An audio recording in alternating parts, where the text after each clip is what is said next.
Hello student, कैसे हैं आप लोग। आज केमिकल काइनेटिक्स का लेक्चर नंबर 12 का वीडियो बना रहा हूं। आज चैप्टर समाप्त हो जाएगा और जो आज का टॉपिक है बेटा, यह purely JEE Mains, NEET, AIIMS, JAM, जो भी बोर्ड के बच्चे हैं वह इस वीडियो कृपया न देखें। मतलब वो बोर्ड के बच्चे जो खा के सो जाएं। जिनको आगे कुछ करना है, मतलब जेई मेंस या क्वालिफाई करना, डॉक्टर इंजीनियर बनना है, वह इस वीडियो को देखेगा और समझेगा। इस वीडियो में बेटा सीधे put the value get the result, put the value get the result देखना है। थोड़ा सा आपको दिमाग लगाना है। तो प्लीज़ अनुरोध है, यही जाके आप बाहर लाखों रुपया दे के पढ़ते हो, मैं यहीं पढ़ा रहा हूँ, ठीक है। जिसको केवल बोर्ड पास होना होगा वह 11 लेक्चर तक देखेगा, बढ़ावा नहीं देखेगा। बात समझ में आ रहा है। जो बच्चे बीएससी के बाद एमएससी में जैम की तैयारी करते हैं उनके लिए भी एक बहुत इंपॉर्टेंट टॉपिक है। इसमें से बहुत सारे क्वेश्चंस आते हैं केमिकल काइनेटिक्स से, आप आंसर उठा के देख सकते हैं, ठीक है। आज हम लोग देखेंगे बेटा पैरेलल रिएक्शन, पैरेलल रिएक्शन और साइड रिएक्शन। क्या देखेंगे? पैरेलल रिएक्शन या साइड रिएक्शन, ठीक है। बहुत इंपॉर्टेंट टॉपिक है। आपने पिछले लेक्चर्स में या जितने भी लेक्चर्स चला उसमें आपने केमिकल स्टडी का, केमिकल काइनेटिक्स का स्टडी किस रिएक्शन में किया गया? ए से कोई बन रहा था प्रोडक्ट, बोलो, यही रिएक्शन था। इसी पे आपने रेट कांस्टेंट निकाला, रेट लॉ निकाला, कौन सा ऑर्डर है, हाफ लाइफ कितना है, सब कुछ इसी रिएक्शन पे आपने पढ़ा, ठीक है। बोलो, ए से प्रोडक्ट चल रहा था और सारा चीज़ आपने इसी से पढ़ा, सब कुछ अरेनियस इक्वेशन या जो भी हो, व्हाटएवर जो भी हो। लेकिन आज हम लोग क्या देखेंगे कि भैया इस ए से पैरेलल रिएक्शन चल रहा है, मतलब ए से बी चल रहा है और इसी ए से क्या चल रहा है, सी चल रहा है। इस पे आपने देखा था, ये आज हम लोग देखेंगे कि ए क्या बना रहा है, बी भी बना रहा है और साथ साथ क्या बना रहा है, सी बना रहा है। तो इसी रिएक्शन को हम क्या बोलते हैं, पैरेलल रिएक्शन या साइड रिएक्शन, ठीक है। अब इस कंडीशन में रेट कांस्टेंट क्या होगा, रेट लॉ क्या होगा, ऑर्डर ऑफ रिएक्शंस क्या होंगे, बात समझ में आ रहा है। उसके बाद हाफ लाइफ कितना होगा, एक्टिवेशन एनर्जी कितना होगा, सब कुछ अभी हम देखेंगे। समझ में आ रहा है पैरेलल रिएक्शन क्या हो रहा है? मतलब यह रिएक्टेंट इधर भी बना रहा है और इधर भी बना रहा है। फिर हम लोग देखेंगे कि किसका कंसंट्रेशन बी ज़्यादा बनेगा कि सी ज़्यादा बनेगा, वह लास्ट में बनेगा, ठीक है। अब देखो, जितने भी पैरेलल रिएक्शंस होंगे आपके सिलेबस में वह सारे क्या होंगे, फर्स्ट ऑर्डर रिएक्शन होंगे। क्या होंगे? First order reaction. क्लियर हो रहा है? आपको सेकेंड और थर्ड नहीं पूछेगा। अगर सेकेंड और थर्ड पूछेगा तो प्रोसेस सॉल्व करने का यही होगा, लेकिन वह बहुत एक्सट्रीम कंडीशन है जो कि बहुत नहीं पूछेगा, टफ हो जाएगा, कैलकुलेशन में समय लगेगा। तो इतना याद रखिएगा कि जितना भी पैरेलल रिएक्शंस आपके जेई मेंस हो, चाहे जेम हो, चाहे नीट हो, चाहे एम्स हो, वह उसका ऑर्डर क्या होगा, फर्स्ट ऑर्डर। मतलब ए के पावर कितना होगा, to the power 1, to the power 1। बात समझ में आ रहा है? इतना छापो, आगे बढ़े।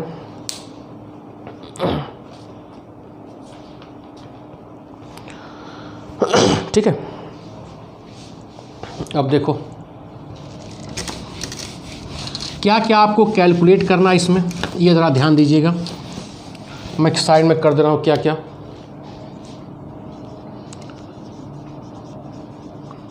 इफेक्टिव रेट कांस्टेंट, यहाँ इफेक्टिव बोलेंगे, क्यों कि यहाँ पर K1 और K2 है, तो उसको क्या बोल रहे हैं, इफेक्टिव रेट कांस्टेंट। दूसरा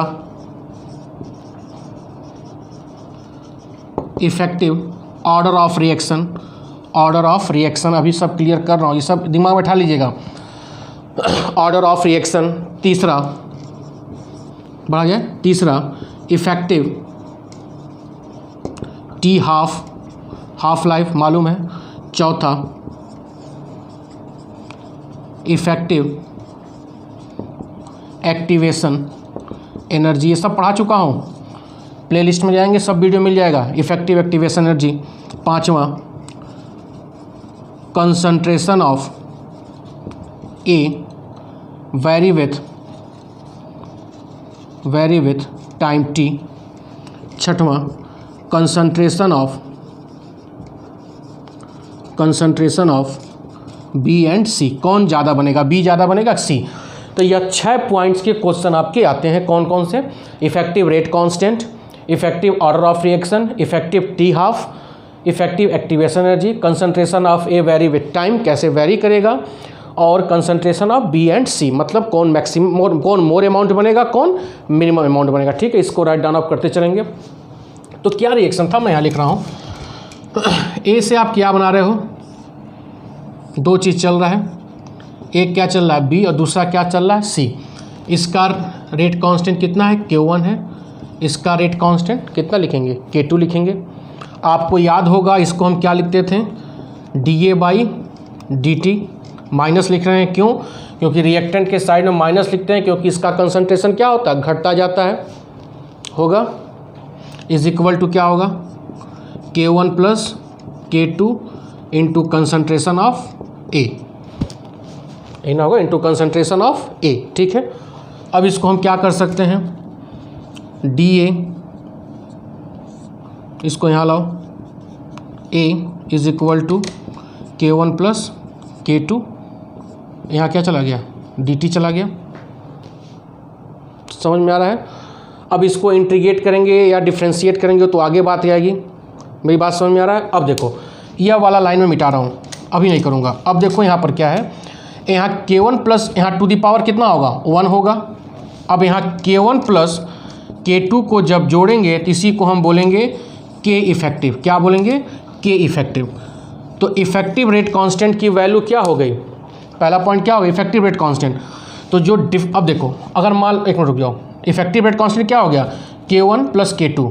अगर मान लो आपको दे दिया गया A से B, C और D, यहाँ K1 K2 यहाँ K3, तो यहाँ इफेक्टिव क्या हो जाएगा, K इफेक्टिव, K1 K2 और K3। कहने का क्या मतलब है, इफेक्टिव रेट कांस्टेंट जो होगा, जो डिफरेंट पैरेलल रिएक्शंस चल रहे हैं, उन रिएक्शंस के रेट कांस्टेंट को जब हम ऐड कर देंगे तो क्या निकल जाएगा, इफेक्टिव रेट कांस्टेंट। क्लियर हो रहा है। जब भी पैरेलल रिएक्शन चलेगा, पैरेलल रिएक्शन बी सी हो गया, डी हो, ई हो, एन ऑर्डर हो, तो एन ऑर्डर मतलब एन के को आप क्या करते जाओगे, ऐड करते जाओगे, और जब एन के को ऐड कर दोगे तो क्या निकल जाएगा, के इफेक्टिव निकल जाएगा। समझ में आ रहा है।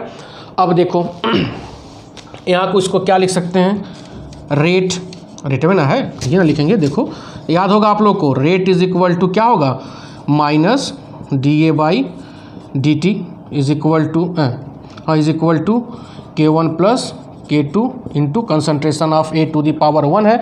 तो order of reaction, effective order of reaction क्या हो जाएगा, order of reaction is equal to, बोलो क्या होगा, 1। इफेक्टिव ऑर्डर ऑफ रिएक्शन क्या हो जाएगा, 1। समझ में आ रहा है। अब देखो ये तो लिख लिया होगा, मिटाऊं,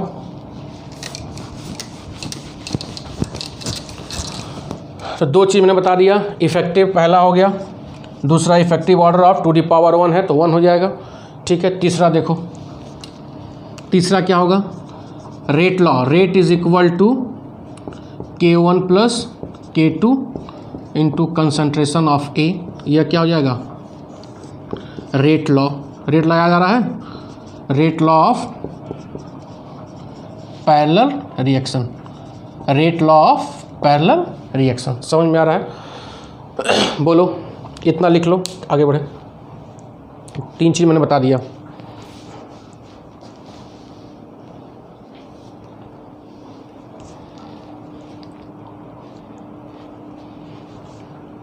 बढ़ा जाए।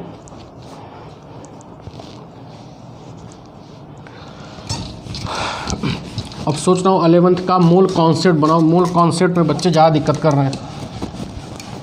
अगर मूल कॉन्सेप्ट का वीडियो आपको चाहिए तो आप कमेंट बॉक्स में यस लिखते चलिए, हाँ बनाइए सर। तो मुझे लगेगा कि हाँ बच्चों की रिक्वायरमेंट है, क्योंकि मूल कॉन्सेप्ट बहुत लोग डर रहे हैं उससे। ठीक है, मूल की बात आ रही, बच्चे फंस रहे हैं मूल क्या है, जो 11 जो पढ़ के वो फंस जा रहे हैं। तो सोच रहा हूँ मूल कॉन्सेप्ट एकदम बेसिक, अगर मूल कॉन्सेप्ट की आपको वीडियो की आवश्यकता होगी तो आप वहाँ पे कमेंट बॉक्स में लिखेंगे हाँ सर बनाइए, तो मुझे लगेगा कि बच्चों की आवश्यकता है तो मैं मूल कॉन्सेप्ट कल ही बना दूंगा। ठीक है, और बीएससी सेकेंड ईयर का कोऑर्डिनेशन आज शाम तक, नहीं तो कल सुबह।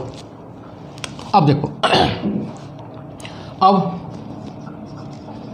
Half life of parallel reaction, अब हाफ लाइफ निकाला जाए। Half life of parallel reactions. ठीक है, क्या था? बी था, सी था, यह K1 हो गया, यह क्या हो गया? K2 हो गया। आपको मालूम है T half is equal to क्या होता था? 0.693/K, यही था ना? बोलो भाई।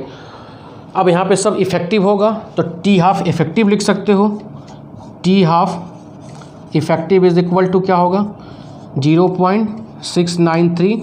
अब जब इसको इफेक्टिव लिखे तो इसको क्या लिख सकते हैं? के इफेक्टिव। बोलो। और के इफेक्टिव की वैल्यू आपको पता है क्या होती है? क्या होती है? K1 plus K2। यह वैल्यू यहाँ लिख सकते हैं। तो देखो T half effective is equal to 0.693/K1 plus K2। ठीक है, K1 इज इक्वल टू क्या हो सकता है? 0.693/T12 लिख सकते हैं। K2 क्या लिख सकते हैं? बोलो। K2 is equal to 0.693/T12। ये वैल्यू पुट करो इसमें तो क्या होगा? T half effective is equal to 0.693, यहाँ देखो 0.693/T12 होगा प्लस 0.693/T12। ये कट हो गया तो क्या हो जाएगा? T half effective is equal to 1/T12 plus 1/T12। यह पैरेलल का क्या हो गया? Half life parallel. अगर 3 रहेगा, 3 क्या? बी सी डी, तो T12, T12, T13, T14, T n। Happy birthday हो जाएगा। समझ में आ रहा है? तो ऐसा ही रिएक्शंस देगा, आपको वैल्यू दे देगा और कहेगा इसका half life, effective half life calculate करिए। K1 K2 की वैल्यू देगा तो इसमें आप वैल्यू बेटा आप रख के सब निकाल सकते हो। K1 दे देगा, K2 दे देगा तो T12, T12 निकल जाएगा। ये वैल्यू यहाँ पुट करके ही फट से निकाल लोगे, घट से आंसर आ जाएगा और 1 नंबर का क्वेश्चन हो जाएगा और जेई में सिलेक्शन हो जाएगा। फरिया रहा है? हाँ, तो बढ़िया से फरिया लीजिए ठीक से। हाई न याद रहे लेकिन हाई याद रहे पैरेलल का। और डी बनेगा तो यहाँ पे T12 3, एक और बनेगा तो 1/T12 4। छापो, जल्दी छापो भाई।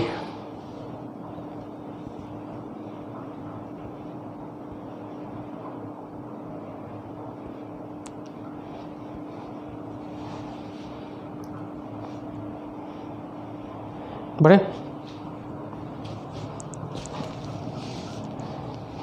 बढ़े।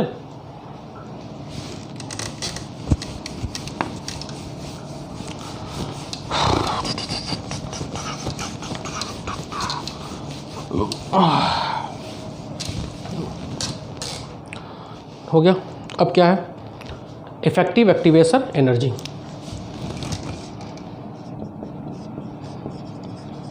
इफेक्टिव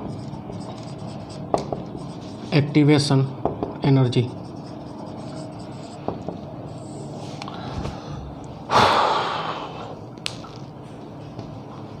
बता चुका एक्टिवेशन एनर्जी का होता है। कौन सा इक्वेशन? Arrhenius equation. याद आ रहा है? क्या था? K is equal to AE⁻⁻ EA/RT था ना? और देखो K इफेक्टिव क्या था? क्या बताया गया है? K1 plus K2। आओ यहाँ लिखते हैं। तो K इफेक्टिव को हम क्या लिख सकते हैं? A इफेक्टिव लिख सकते हैं E⁻⁻EA इफेक्टिव अपॉन RT, यह वाला term is equal to K1 क्या लिख सकते हैं? A1 E⁻EA1/RT लिख सकते हैं प्लस K2 क्या लिख सकते हैं? A2 E⁻⁻EA2/RT। समझ में आ रहा है? अरे यार, इसको एक टर्म बनाया है, इसको एक टर्म बनाया है, इसको एक टर्म बनाया है। Differentiate differentiate with respect to temperature T, differentiate with respect to temperature T, ठीक है। ये कांस्टेंट रहेगा। e to the power minus E X का डिफ्रेंशिएशन क्या होता है, वही होता है, तो e to the power E effective by R T, फिर चैन रूल से ये सब मैं पढ़ाऊँगा, मैथ का है, E A effective by R T हो जाएगा। अरे भाई e to the power minus E X का सेम ही होगा, और चैन रूल से फिर इसका की पूरे का की कितना आ गया, minus E A effective by R T is equal to, देखो यहाँ देखो यहाँ क्या होगा, a1 का a1 ही होगा, ये तो सेम होगा e to the power minus X का a1 बाई आर टी, फिर यहाँ चैन रूल लगाओ तो क्या हो जाएगा, minus EA1 by R T हो जाएगा। फिर यहाँ देखो a2 e to the power EA2 by R T, फिर चैन रूल से minus EA2 by R T हो जाएगा। बोलो भाई, यहाँ से हैप्पी बर्थडे माइनस माइनस ख़त्म, R T R T R T ख़त्म हो गया, हो जाएगा। अब A effective E to the power minus E A effective by R T को हम क्या लिख सकते हैं इसको, अरे भाई इसी टर्म को यहाँ लिखे हैं ना, तो इसको हम क्या लिख सकते हैं बोलो, के इफेक्टिव लिख सकते हैं, के इफेक्टिव, और क्या बच रहा है, ई ए इफेक्ट, ये समझ में आ रहा है। अरे यार इस काटने फिरने के बाद यह टर्म हुआ क्या होगा, A E to the power minus E A by R T, तो इफेक्टिव है तो के इफेक्टिव वाला हो जाएगा, के इफेक्टिव वाला, और यहाँ पे इज इक्वल टू इतना टर्म क्या हो जाएगा, K1, फिर क्या होगा EA1, ठीक है। फिर यहाँ देखो प्लस K2 हो गया, तो यहाँ मैं ऊपर लिख रहा हूँ, तो क्या आया यहाँ पर देख, यहाँ ठीक है ना, ध्यान दीजिएगा। देखो तो क्या यहाँ से क्या लिख सकते हैं, activation energy effective is equal to K1 EA1 plus, क्या काला हो गया एक मिनट, K1 अरे यार हैप्पी बर्थडे हो जा रहा है का, प्लस K2 EA2 अपॉन के इफेक्टिव हो जाएगा। ये इसको यहाँ नीचे लेते हैं, इसको और क्या लिख सकते हो, और effective activation energy effective K1 EA1 plus K2 EA2 K1, इसको क्या लिख सकते हैं, K1 plus K2। Most important for JEE Mains, पक्का आएगा, सीधे वैल्यू दिया जाएगा, दो रिएक्शन में K1 E1 की वैल्यू दिया, बोलेगा इफेक्टिव एक्टिवेशन एनर्जी कैलकुलेट करिए, इसी पर रिजल्ट रखना है, वैल्यू रखना है, आंसर निकल जाएगा। यही बेटा सब बाहर में पढ़ाते हैं, कोटा में और पता नहीं का बड़ा बड़ा तोप है, यही सब पढ़ाते हैं। पर्याय है, जल्दी छापो।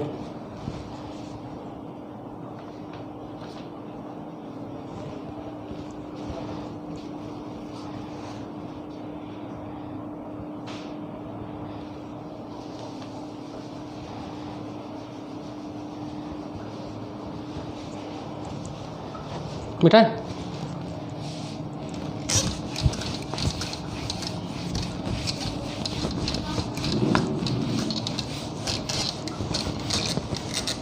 अब देखो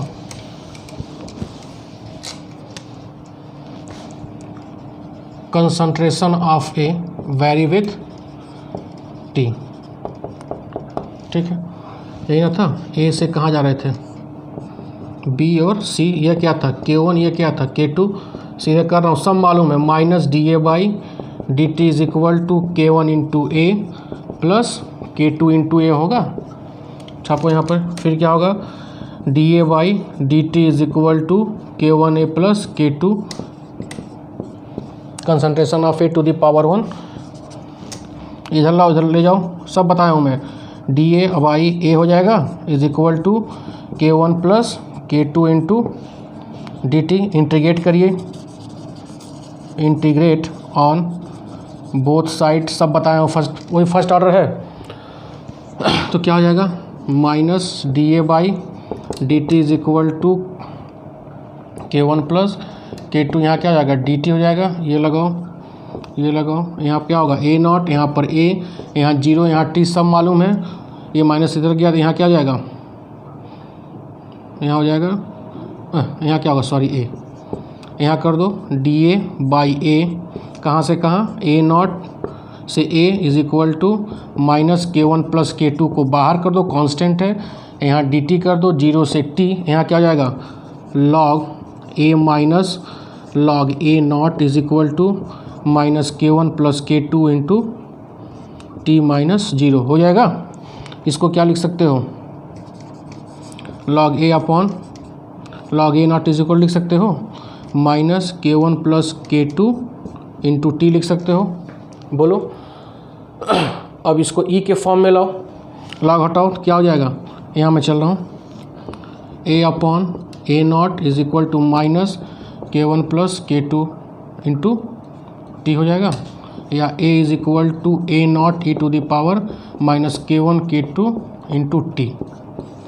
A नॉट क्या हो जाएगा initial concentration, A is equal to A naught to the power EA minus K1 plus K2 into t. ये concentration of A vary with time इसी के साथ हो रहा है, ठीक है। ये सब बता चुका हूँ फर्स्ट ऑर्डर में। डिफ्रेंशिएशन इंटीग्रेशन कैसे होगा, बहुत सिंपल है। अगर 3 रहेगा K3 तो यहाँ K3 है 3 बार K1 K2 K3, यहाँ पर अगर 3 रहेगा मान लो A से क्या हो गया B C D, करने जरूरत नहीं है। A is equal to A not e to the power minus K1 K2 K3 into T. 4 रहेगा तो K1 K2 K3 4, ठीक है। छापिए इसको।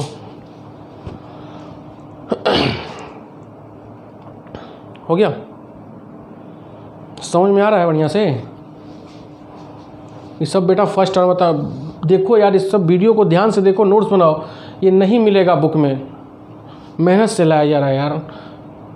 हम लोग की मेहनत कदर करो, बहुत संघर्ष से सब लाया जा रहा कि आपको कंटेंट अच्छा दिया जाए, खासकर इंटरमीडिएट वालों को। जो अगले साल तुम बाहर झूठ में पैसा फूकोगे, समय फूकोगे, नहीं होगा। यहीं पे तुम पढ़ के अभी तैयारी कर डालो, ठीक है। और मूल कॉन्सेप्ट का वीडियो चाहिए तो कमेंट बॉक्स में yes sir we are required. अगला क्या है, किसका कंसंट्रेशन ज़्यादा होगा, रिएक्शन ही था ना, A से B और C। ये क्या था K1 K2। अब B ज़्यादा होगा कि C ज़्यादा हो, कुछ नहीं करना है।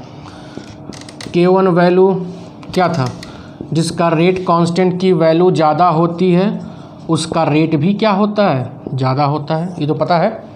तो इसमें जिसका K1 ज़्यादा होगा वह रेट भी क्या होगा, ज़्यादा होगा। तो जब ज़्यादा जिसका रेट होगा वह प्रोडक्ट ज़्यादा बनेगा, और जिसका K की वैल्यू कम होगी उसका रेट भी कम होगा। जब रेट कम होगा तो वह प्रोडक्ट क्या होगा, कम बनेगा। समझ में आ रहा है। तो जब भी पैरेलल रिएक्शन दिया जाए तो उस रिएक्शन में जिसका K की वैल्यू ज़्यादा होगी उसका रेट भी ज़्यादा होगा। अब मान लो यहाँ K1 is greater than K2 लिख दिया जाए, फिर पूछा जाए B और C में ज़्यादा कौन बनेगा, तो भैया K1 रेट ज़्यादा है तो यह रिएक्शन फास्ट होगा। जब यह रिएक्शन फास्ट होगा तो इसका कंसंट्रेशन क्या होगा, ज़्यादा होगा, तो B is more than C, ठीक है। चैप्टर द एंड हो गया, पिक्चर ख़त्म। अब नया पिक्चर शुरू होगा, इलेक्ट्रोकेमिस्ट्री। केमिस्ट्री की जान है ये इलेक्ट्रोकेमिस्ट्री, ठीक है।